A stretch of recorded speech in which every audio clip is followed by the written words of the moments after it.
Salut à tous, j'espère que vous allez bien. C'est le moment de remettre les pendules à l'heure. Voilà les paroles de Pierre Sage en conférence de presse avant cet Olympico. On en parle tout de suite.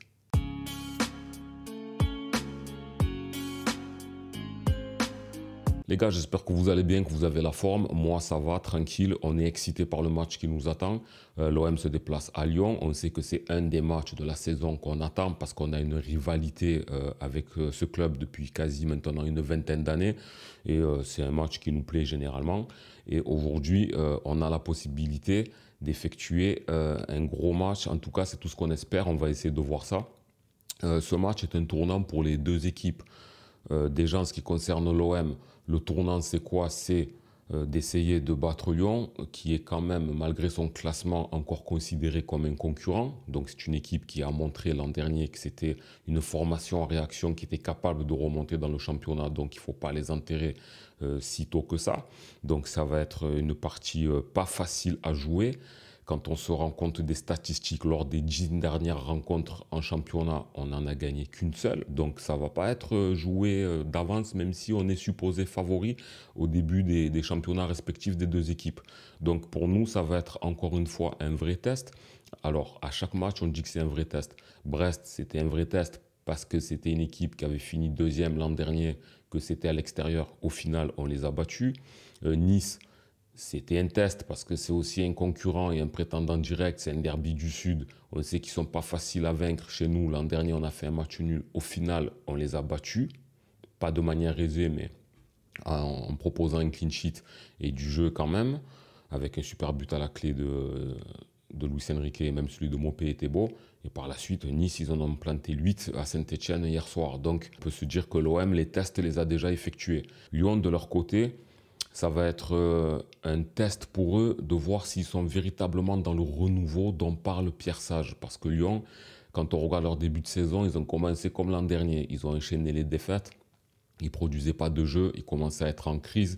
2 matchs, 2 défaites. Le troisième match qu'ils ont joué, c'est face à Strasbourg. Ça se profilait de la même manière. On voyait que Lyon allait perdre ce match. Ils étaient menés 3-1 et au final, avec beaucoup d'abnégation, de volonté, même en étant très brouillon, ils ont réussi à arracher la victoire 4-3 dans un match spectaculaire. Donc il y avait du mieux et ils ont obtenu un bon match nul récemment face à Lens lors de la dernière journée de championnat, 0-0, sachant que Lens est aussi parmi les équipes top 5 du championnat et c'est difficile d'aller chercher les 3 points là-bas. Donc il y a du mieux pour eux et donc se refaire la cerise face à l'OM, ça ne peut être que le point de départ de leur saison. En tout cas, c'est ce que pense Pierre Sage. On va l'écouter un petit peu. On pourrait l'assimiler à ça, mais je pense que déjà à Lens, on a été confronté à une belle équipe et ça nous a demandé d'élever notre niveau de jeu collectif. Et donc je pense effectivement que le fait d'enchaîner avec un nouvel adversaire de cette qualité-là va nous demander aussi d'être performants dans la durée et dans la continuité, pour le coup. Donc c'est intéressant pour nous, oui. Ouais, sinon on aurait déclaré forfait. Et je pense que beaucoup de monde aurait été frustré de ne pas assister à ce match-là. Donc oui, on y va avec l'idée de rivaliser et justement de confirmer nos bonnes dispositions du moment. Non, j'ai pas l'impression qu'aujourd'hui on nous compare. Il n'y a que le classement qui nous dit ça aujourd'hui. Ils ont fait un très bon début de saison, autant sur la qualité du jeu que sur le plan comptable. Nous, on n'a pas le même tableau de marche, que ce soit dans nos performances et dans les points marqués. Donc c'est un rendez-vous qui est peut-être au bon moment pour justement remettre les pendules à l'heure. Voilà, on a entendu Pierre Sage, l'entraîneur de Lyon. Il met bien en avant que son équipe est encore brouillonne, bien qu'elle est encore en train de monter au fur et à mesure. C'est pour ça qu'il a parlé de son bon match à Lens et qu'il espère que le match face à l'OM sera le match référence qui va réellement lancer la saison de son équipe. Donc c'est pour ça qu'il faudra faire preuve de prudence parce que moi, ce que je mets en avant côté lyonnais, c'est la détermination. C'est une équipe qui est consciente que battre l'OM peut lancer leur saison, peut donner du spectacle et du plaisir à leurs supporters. De toute façon, cette année, on ne va pas se voiler la face, il n'y aura pas que Lyon. L'OM, c'est l'équipe à abattre, tout simplement. Presque plus que Paris Saint-Germain. Parce que cet été, c'est nous qui avons animé le mercato en faisant venir De Zerbi, en faisant venir Mason Greenwood, on a fait venir Holzberg, on a attiré pas mal de beaux joueurs et pour couronner le tout de manière inattendue et surprenante, on a fait venir Rabiot. En plus, on a commencé par un très bon début de saison. On est toujours invaincu. On est à 2 points du Paris Saint-Germain. Donc, il faudra être prudent toute la saison parce qu'on est l'équipe à abattre. Et Lyon, en tant que concurrent direct, autant sur l'historique, sur ce qu'on appelle l'Olympico, que sur le classement et pour les places européennes, ils vont essayer de se faire les dents sur nous. Donc, attention, danger. On est à l'extérieur. Aujourd'hui, c'est plus une faiblesse pour nous, mais il faudra quand même développer du bon jeu. D'ailleurs, De Zerbi aussi dit que Lyon et pense que Lyon c'est une belle équipe du championnat et qu'il faudra s'en méfier. On va l'écouter aussi. Sicuramente il Lione è una squadra forte nei nomi, ha giocatori Lacazette, Matic, tanti giocatori Tolisso, tanti giocatori forti, quindi è sicuramente una concorrente del Marsiglia, una concorrente per tutti, è una squadra da rispettare, è uno scontro importante in Francia, è una delle partite di cartello in Francia. Bon voilà, il ne va pas dire que Lyon c'est une équipe fatiguée, qu'on va les écraser 4-0, donc c'est aussi des discours d'entraîneur, mais il pense quand même ce qu'il dit, parce que Lyon c'est quand même une belle équipe sur le papier, ils ont du mal à se trouver, mais ils peuvent proposer du jeu tout à coup. Surtout qu'il y a des joueurs de qualité comme Lacazette, qui a été décisif lors de ce début de championnat, même s'il n'a pas encore scoré. C'est bien dans ce genre de match qu'il est capable de déclencher, de marquer. Mikotadze aussi n'a pas encore ouvert son compteur alors que c'était l'avant-centre amené pour marquer des buts en provenance de Metz. Il a aussi du mal à se trouver. C'est dans ce genre de rencontre que les joueurs mettent un peu de boost dans leur jeu pour tenter de marquer. Donc il faudra être prudent parce que la défense, ça fait partie aujourd'hui des points que l'OM doit travailler, même si on n'a pas de chance qu'on a pas mal de blessés, des suspensions qui n'ont pas eu lieu d'être. Mais c'est quand même le point où l'OM peut avoir des difficultés dans des rencontres assez importantes. Quel 11 peut nous proposer Roberto De Zerbi avec les absences qu'il y a actuellement au sein de l'effectif? Alors, bon, on sait que Rulli sera dans les cages. La défense, on en parlait il y a quelques secondes, c'est le chantier de l'OM à l'heure qu'il est. On ne sait pas trop ce que ça va donner, comment on va se débrouiller. Si on regarde la défense centrale, Leonardo Balerdi devrait normalement pouvoir reprendre sa place parce qu'à l'heure à laquelle je tourne, le groupe n'est pas sorti et il est toujours incertain, donc c'est pas encore sûr qu'il joue, mais s'il joue, on va être optimiste, on va l'espérer. Il serait en position donc de centrale avec Brassier. On rappelle que Cornelius a été justement expulsé, donc il ne pourra pas prendre part à la partie. Et si Balerdi est amené à être forfait ou que De Zerbi ne veut pas prendre de risque, il y a fort à parier que ce soit Meïté qui prenne sa place. Donc Balerdi ou Meïté, on va espérer Balerdi et qu'il ait retrouvé toute faculté physique et que bien évidemment il soit aussi prêt physiquement dans le sens qu'il puisse tenir 90 minutes parce que ça fait quelques matchs qu'il a raté quand même notre Léo international. Ensuite, quand on regarde les ailes, c'est le gros problème de l'OM, hein. Bien entendu, malheureusement, Quentin Merlin est toujours forfait, il en a pour quelques semaines. C'est un élément fort de ce début de saison, c'est un élément majeur dans la tactique de Roberto De Zerbi et il nous manque cruellement, on l'a vu face à Nice et on remercie encore une fois le staff de l'équipe de France Espoir. Donc à gauche, qui on mettrait? Ça pourrait être Paul Lirola ou Murillo. Moi je pense que Murillo devrait débuter à ce poste-là.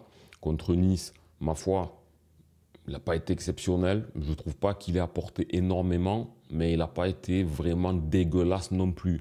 Il a tenté de donner du mieux de sa personne. Ça a été difficile pour lui de défendre. Offensivement, on ne retrouve pas ce que Merlin peut apporter, mais il ne faut pas oublier qu'il a été quand même à l'origine du second but, donc de celui de Luis Enrique. Et après, d'un match à un autre, il peut prendre encore plus de confiance et monter en puissance. Ce n'est pas interdit de le croire et de le penser. Moi, je vois plus Murillo à ce poste. À droite, alors là aussi, gros débat. Qui on met? Il y a, je pense, 2 possibilités. Alors une troisième, si on peut mettre Murillo à droite aussi. Mais je pense qu'on peut soit mettre Valentin Rongier. Alors Rongier, on a vu que contre Nice, c'était très difficile pour lui. Bon, il y a beaucoup de raisons et de circonstances qui vont expliquer pourquoi l'ex-capitaine a eu du mal. Il revient d'une très longue blessure. il est à court de jeu, physiquement il est fatigué. Il a joué face à une équipe qui a beaucoup attaqué à certains moments et il n'a bien évidemment pas joué à son poste. Donc c'est très difficile de prendre des repères. Même s'il connaît qu'il a déjà joué là, c'est pas pareil, c'est pas le même schéma que ce que proposait De Zerbi. Donc ça a eu la conséquence qu'on l'a vu en grande difficulté. Maintenant, lui aussi, hein, il peut progresser, avoir travaillé le poste pendant toute la semaine et aujourd'hui proposer quelque chose de mieux. Mais ça fait un peu de la peine pour lui parce qu'à la base, c'est un milieu de terrain. Aujourd'hui, on est super bien équipé dans ce secteur. Donc, gagner sa place dans ce 11 de De Zerbi en milieu de terrain, ça risque d'être très compromis pour lui. Il faudra espérer, tant qu'on n'a pas acheté, parce que ça ne sera pas avant l'hiver minimum, un latéral droit de métier qui va apporter beaucoup de satisfaction, Valentin Rongier aura peut-être sa carte à jouer à ce poste-là, même si pour l'instant ça a démarré difficilement. L'autre solution, ça serait Paul Lirola. Alors lui, Paul Lirola, c'est un joueur de métier. À la base, Paul Lirola est né dans ce couloir. Il est là et il est fait pour ça. Mais aujourd'hui, se pose le problème de niveau. C'est compliqué de se demander est-ce qu'on préfère un Valentin Rongier qui est meilleur que Lirola sur un point de vue football, sur un point de vue sérieux, sur un point de vue tout ce qu'on veut de Valentin Rongier, ou Paul Lirola qui est inférieur à lui mais qui est joueur de métier dans ce couloir. C'est un match assez important, c'est difficile de vraiment trancher. Mais personnellement, je préfère donner la place à Rongier, sachant que le match qu'il a fait contre Nice, c'est une rencontre et rien n'interdit qu'il monte en puissance et en performance. Surtout qu'il faudra faire attention pour Valentin Rongier parce que ça attaque du côté gauche lyonnais avec le Brésilien latéral gauche. Il a donné pas mal de sueur froide à Lens. Il a donné des ballons décisifs qui ont été refusés pour cause de hors-jeu. Mais il déboule beaucoup de son côté. Il faudra être sur ses appuis. Et donc il ne faudra pas rigoler parce que ça risque de pencher de ce côté lyonnais. En milieu de terrain, donc, la paire Kondogbia-Holzberg devrait être reconduite. Pas d'Adrien Rabiot, naturellement. Il vient tout juste d'arriver. Lui-même l'a déclaré en conférence de presse qu'il n'était pas prêt du tout. D'ailleurs, la question a été posée à Roberto De Zerbi. Tout est à croire et à penser qu'il sera prêt dans peut-être 2 semaines au moins. C'est à ce moment-là qu'on aura la possibilité et le plaisir de voir Adrien Rabiot. Et franchement, dans un gros match comme celui-ci, ça nous aurait vraiment fait plaisir qu'il puisse démarrer direct. Mais c'est pas grave, on a le temps, on ne va pas le cramer, on ne va pas le faire jouer de suite et le critiquer s'il n'est pas encore en jambes. On va choyer le joueur parce que c'est quand même du haut niveau qui nous rejoint. Il a besoin de quelques semaines pour se remettre en jambes et on le mettra quand il faudra pour qu'on puisse sûrement avoir un milieu Holzberg, Adrien Rabiot qui risque de casser la baraque. Ça sera ce qui se fait de mieux en France sûrement. Mais en attendant, on a Geoffrey Kondogbia qui a fait un début de saison plutôt correct et on va espérer que la paire, lui, Holzberg, va bien ratisser au milieu et aussi porter le danger devant en remontant bien le ballon et en coupant les transitions lyonnaises. Bon, Holzberg, on sait qu'il est à ce niveau-là depuis le début de saison. Kondogbia, bien aussi, il y a des moments où il n'y est pas, il y a des moments où il y est, mais le fait qu'il joue avec Holzberg, moi je le vois et je sens qu'il le tire vers le haut.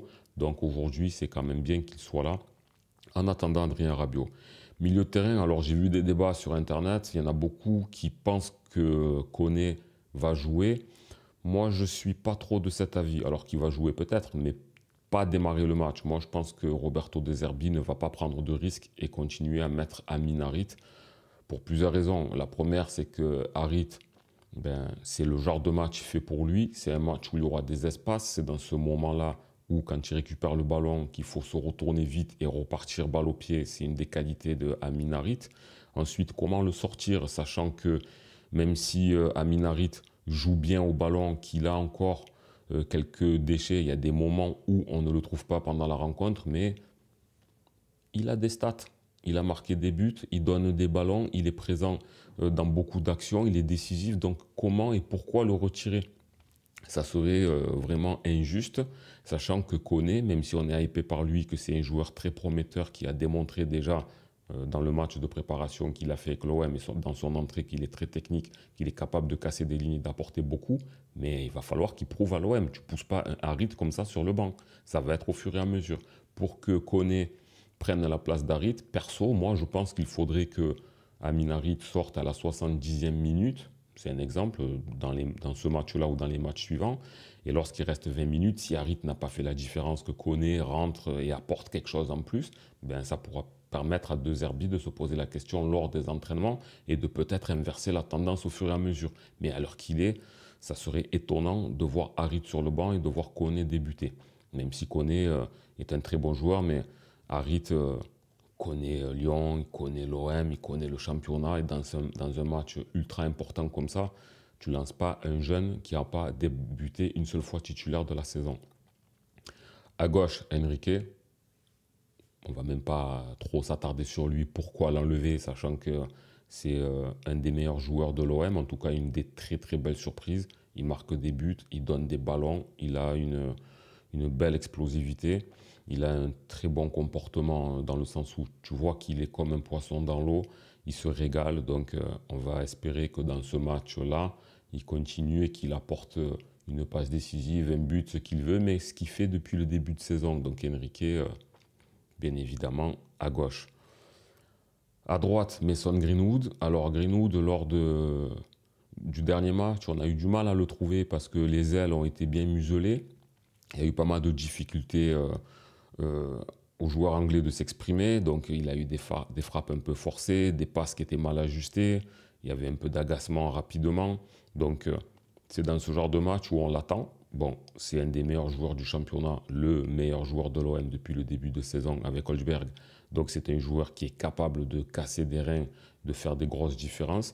Mais il faudra qu'il se délibère du marquage, qu'il arrive à trouver les espaces. Parce que lorsque tu joues face à des équipes qui en veulent vraiment contre nous, il va falloir trouver comment se démarquer. Mais pas de souci, c'est un joueur vraiment technique, il est très rapide. Il faudra juste qu'il arrive à redescendre pour chercher les ballons, ne pas hésiter à permuter, à revenir vers le centre. En tout cas, à décrocher son aile s'il voit qu'il a du mal à être servi. Il faudra qu'il donne un petit peu plus de ce côté-là par rapport au match de Nice qu'il a pu effectuer. En tout cas, c'est un joueur qui est fantastique et c'est dans ce genre de match qu'il devrait pouvoir apporter sa jeune expérience, mais tout son talent, c'est tout ce qu'on attend de lui. Ensuite, en pointe, ça hésite aussi entre Eli Wahi et Neal Maupay. Alors, moi, je pense que je mettrais Eli Wahi parce que de base, c'était ton titulaire, même s'il a eu plus de difficultés à démarrer que Neal Maupay, qui, lors de sa première titularisation, il a bien cassé les pieds à Nice et il a marqué un beau but vraiment d'attaquant, de malice. Il poussait, il était vraiment au cœur de l'attaque et il s'est bien comporté sur le terrain dans ses placements, dans ses replis défensifs, etc. Mais, comme l'a dit De Zerbi, il compte toujours sur Wahi. On est à l'extérieur, on n'est pas au Vélodrome. Donc, et surtout, c'est un gros match. Donc il suffit que Wahi marque et devienne décisif face à Lyon. Il rentre à Marseille avec les épaules bien droites. Et donc ça lui lancera sa saison, ça lui donnera beaucoup de confiance. Les supporters seront contents. Donc c'est tout à parier que ce match-là pourra être très bénéfique pour lui. Après, c'est aussi à double tranchant parce que si il n'arrive pas à scorer, qu'il n'arrive pas à être décisif, qu'il a beaucoup de mal, qu'il est remplacé par Neal Maupay, que lorsque ce dernier rentre et apporte beaucoup plus de tranchants offensifs, là, Eli Wahi, ça sera problématique à ce moment-là. Même si rien n'est perdu, un attaquant, à tout moment, il peut devenir très bon. Donc moi, je mettrais Eli Wahi. Donc si on regarde l'ensemble de l'effectif, même avec les blessures et les suspendus, on pourrait avoir un 11 tout à fait compétitif. On ne va pas se voiler la face avec cette équipe. On devrait pouvoir battre Lyon parce qu'on a une équipe qui est quand même sur le papier plus forte. On a démontré depuis le début du championnat qu'on a des qualités offensives vraiment impressionnantes et un milieu de terrain ultra costaud. Le problème, c'est notre défense qui est encore expérimentale. Donc moi, je me dis que normalement, on devrait pouvoir gagner. En tout cas, sur le papier, on est plus fort. Prendre en considération l'élan lyonnais qui va vouloir lancer sa saison à ce moment-là et confirmer leur renouveau. Ce sont les paroles de Pierre Sage, même au point de vue des supporters, même des joueurs. Ils savent que jouer contre l'OM, ça a vraiment cet avantage-là. Et nous, il faut faire attention que ce ne soit pas un frein à notre progression. Ne pas oublier qu'à Lyon, on a des difficultés pour gagner là-bas. Il faudra compter aussi sans nos supporters. C'est la règle du jeu. La LFP n'arrive toujours pas à trouver des solutions pour que les supporters se déplacent. C'était dommage de ne pas voir les Niçois au stade Vélodrome. C'est dommage de ne pas voir les Marseillais qui seront au Groupama Stadium, on ne les verra pas. On sait que les Parisiens ne descendront pas. Nous, on n'ira pas là-bas non plus. Ça gâche un petit peu le football et c'est dommage. Donc, c'est un match vraiment que j'attends avec impatience parce que là, on a un OM renouveau, on a un OM conquérant, un OM sur lequel beaucoup d'observateurs misent. Il y en a qui parlent de titre, il y en a qui parlent de rivaliser avec le PSG. On va tempérer, mollo, calma, tranquille, juste qu'on prouve qu'on continue à donner vraiment de notre personne, qu'on écoute les consignes du coach et qu'on continue à coller au Paris Saint-Germain dans tous les cas. Et après, on pourra tirer un bilan. Mais c'est vrai, même si tout à l'heure je disais, on a fait le test face à Brest, on a fait le test face à Nice. Là, pour moi, ça va être le dernier. Si tu gagnes, tout bénef, tu montreras vraiment que tu es très fort. Et que là, on pourra compter sur toi. Et là, on pourra vraiment penser, envisager, faire quelque chose de très fort cette saison de manière certaine. Si tu perds, tout dépendra de la manière. Si tu perds par exemple 1-0, mais que tu as été pris contre le cours du jeu, que tu as proposé pas mal de belles phases, mais que tu as perdu, rien ne sera au tapis pour moi parce qu'on aura proposé du beau jeu. Ça prouve qu'on est dans une continuité, mais qu'on aura perdu à l'extérieur face à une belle équipe. Donc il n'y aura rien à jeter. Donc il n'y a pas trop à perdre pour nous. C'est plus côté lyonnais que la défaite risque d'être très mauvaise par rapport à leur dynamique. Mais bon, en ce qui nous concerne, mieux vaut pas perdre contre eux parce qu'on veut rester collé au PSG, on veut rester dans cette dynamique, on veut encore monter en puissance parce qu'on sait que l'équipe de De Zerbi se cherche encore, hein, qu'on a des possibilités bien plus grandes que celles qu'on est en train de proposer parce qu'on a les résultats, mais on voit que dans le fond de jeu, on peut encore faire mieux. Ça sera bien de pouvoir voir tout cela le jour où on sera vraiment au complet, en espérant qu'on n'ait plus la guigne qu'on a eu. Un coup c'est l'un qui est blessé, un coup c'est l'autre, tu vois, des joueurs qui sont assez importants. Donc on va suivre ça avec beaucoup d'attention. Moi, dans cette rencontre, moi je vois un match nul. Je vous dis la vérité parce que les Lyonnais, j'ai l'impression qu'ils vont être surmotivés et qu'ils vont proposer beaucoup de jeux, mais que les Marseillais aussi, on ne va pas se laisser faire parce qu'on est quand même au-dessus. Mais je vois un match nul spectaculaire. Je ne sais pas, je vois un petit 2-2. J'espère me tromper parce que je veux voir un 2-0 pour l'OM. Mais le clean sheet, ça va être difficile de le faire. Mais ouais, un 2-2, je le vois. Ce qui serait en soi pas si mauvais résultat. Mais avec l'équipe qu'on a, le coach qu'on a et la détermination qu'on a cette saison, on va espérer la victoire. N'hésitez pas à me dire, vous les gars, ce que vous pensez de la compo qui pourra être proposée, quelles sont les solutions à apporter à De Zerbi, qu'est-ce que vous voyez comme résultat et qu'est-ce que vous pensez de Lyon. Est-ce que c'est une équipe capable de nous battre? Je profite de l'occasion pour vous remercier. On a dépassé sur la chaîne, j'ai vu ce matin, les 2000 abonnés. Ça me fait vraiment plaisir parce que c'est quand même un chiffre qui est assez haut pour un petit youtubeur comme moi. Ça me fait plaisir, hein. Moi, je suis là juste pour prendre du plaisir, m'amuser parce que c'est quelque chose que j'aime faire. Donc le fait qu'on soit 2000 et qu'on ait de plus en plus de personnes sur cette chaîne, ben, ça me fait plaisir. Donc je vous remercie, je profite de cette occasion. Je remercie le Football Club de Marseille aussi qui m'a quand même pas mal poussé, pas mal fait de pub. Aussi mon ami RaFootball qui de temps en temps aussi parle de ma chaîne, ce qui fait qu'il y en a pas mal qui viennent me voir par rapport à lui. Donc je profite de l'occasion pour le remercier. Et tous ceux qui me font confiance, voilà, on essaie de continuer. On kiffe et allez l'OM. N'hésitez pas à liker la vidéo, à partager à vos potes pour justement me faire connaître et à vous abonner. Je vous dis à dimanche. Ouais, dimanche pour le débrief du match. Je vous embrasse. Ciao.